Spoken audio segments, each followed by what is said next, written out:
Anies tuh miskin itu kampanye tuh. Demokrat juga begitu kan. Demokrat bukan partai yang mewah sebetulnya tuh, dan masih banyak orang yang melihat Demokrat dulu banyak yang ditangkap korupsi. Tentu Demokrat hati-hati dalam soal itu tuh. Nah, elektabilitas Demokrat naik justru karena kepemimpinan AHY, bukan karena kasakusuk uang tuh.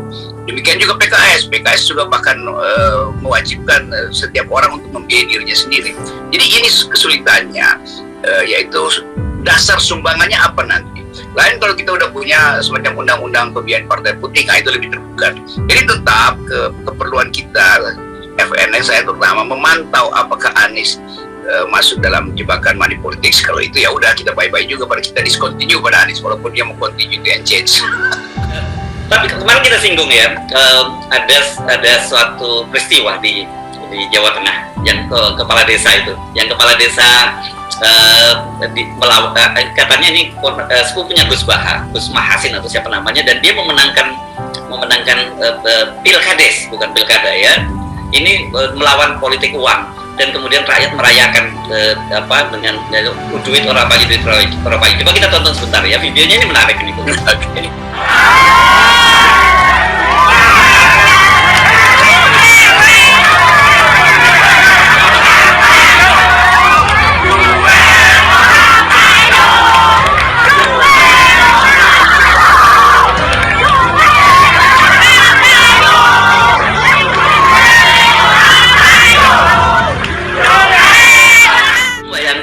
Gerakan semacam ini bisa dilakukan secara nasional, ini luar biasa, Bung Rocky, bisa mengubah landscape politik ini. Kira itu yang kita dorong dari awal kan. Anies lakukan aja. Anies bilang saya akan berkampanye mengikuti kampanye kepala desa yang menang tanpa uang di sana. Kenapa 5.000 atau 10.000 atau 170.000 desa di Indonesia nggak bisa ikuti itu? Kan bisa kan? Itu cara kita yang berkali-kali saya sebut sebagai the great refusal, itu penolakan total, penolakan besar terhadap money politics. Itu kampanye itu yang mesti dimulai oleh Anies, dimulai oleh AHY, dimulai oleh PKS. Jadi ada gerakan moral, ada gerakan etik yang menginginkan pemilu bersih itu. Nah, kalau itu terjadi, nggak usah takut. Mau ada sponsor, nggak ada sponsor, rakyat akan melihat siapa yang punya otak, siapa yang secara elektabilitasnya bagus, tapi sekaligus intelektualitasnya terandal, dan apalagi etikabilitasnya itu nomor satu kan itu yang ingin dilihat publik kan merasa bahwa ya walaupun money politics ya nggak ada gunanya juga, money politiknya 1 minggu juga habis tuh uang yang dibagi-bagi oleh kandidat. Nggak sampai Rocky 1 minggu ya, paling berapa? Maksudnya kalau 7 kandidat setiap hari dihabisin satu-satu. Okay.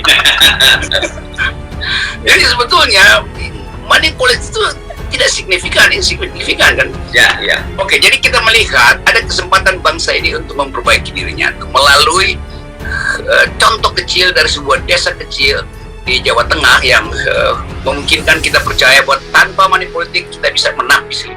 Ini saya kira kabar gembira, walaupun ini hanya dari satu desa, tetapi saya kira ini bisa menjadi model.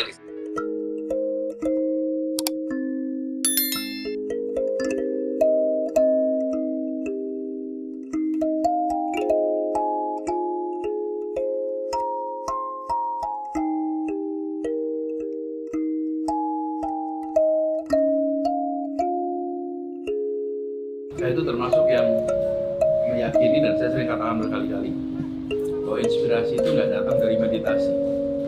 Inspirasi itu datang dari interaksi. Jadi makin sering kita berinteraksi, makin sering kita dapat feedback. Nah, ketika di jalan itu kesempatan untuk lihat, mikir, terus muncul ada ide. Dan seringkali ide itu bukan muncul dari diri sendiri. Ide itu muncul dari